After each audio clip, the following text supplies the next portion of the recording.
የማስተራብነት ወንድም ቤተሰቦቹን ወክሎ መጥቶ ስለዚህ ጉዳይ መልእክቱን አስተላልፏል። በጤናው ላይ የተፈጠረውን ችግር በጋራ በመሸከም ላሳያችሁት ፍቅርና ላደረጋችሁለት ጸሎት እንደ ቤተሰብ ከልብ አድርገን እናመሰግናለን።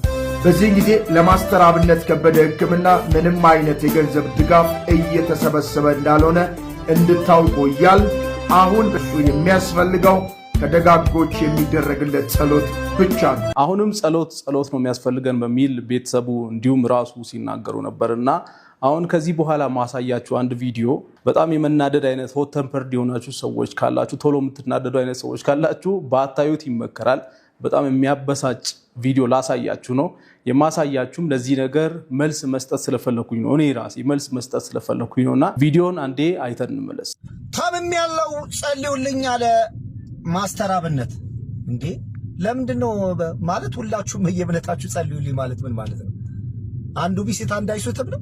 ይኸውልህ አንተም የምትጸልየው ሌሎችም የሚጸልዩ ጩኸት እንጂ ምንም አይነት ውጤት አያመጣም።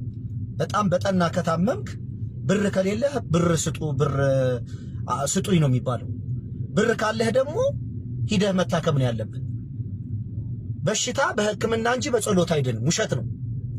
ማንም ድኖ አያውቅም። መጽሐፍ ውስጥም የተጻፈው ሆነ ነው እንጂ ማንም ያየ የሰማ የለም። ውሸት ነው። እንደዛ የሚባል ነገር የለም። በሽታ በአንድም በሌላ መንገድ ይመጣል። ስለዚህ ለዛ ደግሞ የሚሆን ሳይንስ በሽታም ምን አይነት በሽታ እንደሆነ የነገረን ሳይንስ ነው። ለዛም የሚሆን በሽታ ደግሞ የሚሆን መድኃኒት ሳይንስ አዘጋጅቷል። ስለዚህ አንድ ሰው ከታመመ ወደ ሕክምና ተቋም ነው እንጂ መሄድ አለበት። እኔ የምፈልገው ምንም እንድትጨነቁ አይደለም።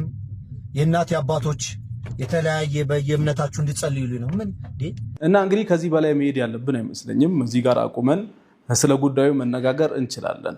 ይሄ ሰው ሶሻል ሚዲያ ላይ አዲስ ትላንትና የመጣ ሰው አይደለም። ከዚህ በፊትም አንድ ፖድካስት ላይ እንግዲህ እግዚአብሔር የለም በሚሉ ሰዎችና እግዚአብሔር ደግሞ አለ በሚሉ ሰዎች መካከል ክርክር ተደርጎ ነበረ። እንዴት ዝም እንደተባለ ይሄ ነገር እኔ አላቅም። ነገር ግን ክርክር ተደርጎ ነበርና በወቅቱ ሲናገር የነበረው ነገር አንዴ ላሳያችሁና እንመለስ። ድራፍትን ኃጢአት ነው የሚል እግዚአብሔር አያቀኝም አላቀውም ካድኩትን ይሄው በአደባባይ ዛሬ ይሄ ሃይማኖቱ ጊዜም መከላከያን ነው ማምነው። ጸሎት አይሰራም። የሆነ ነገሮች እንዲሳካልን የምንፈልግ ከሆነ መስራት ነው። ጸሎት በየትኛውም ህይወቴ ላይ አንድ ነገር አምጥቶ አያውቅም። አሁን ሰይጣን ያለው በሽንገላ በሃይማኖት ቤት እንጂ ሰይጣን የሚባል የለም። ብዙዎቻችሁ በዚህ ሰዓት እያላችሁ ያላችሁት ነገር እግዚአብሔር ልቦና ይስጠው፣ እንዴት እንደዚህ ይላል፣ ምን ነክቶት ነው ምናምን እያላችሁ ሊሆን ይችላል።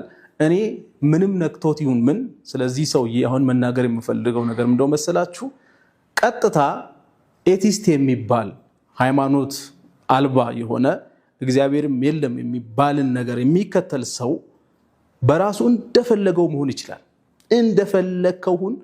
እንደፈለከው ብትሆን አይመለከተንም እኛ።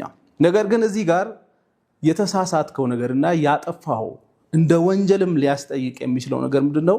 ብዙ ሰው ተቀብሎ የሚከተለውን ሃይማኖትና አምላክ መሳደብ በጣም ትልቅ ወንጀል።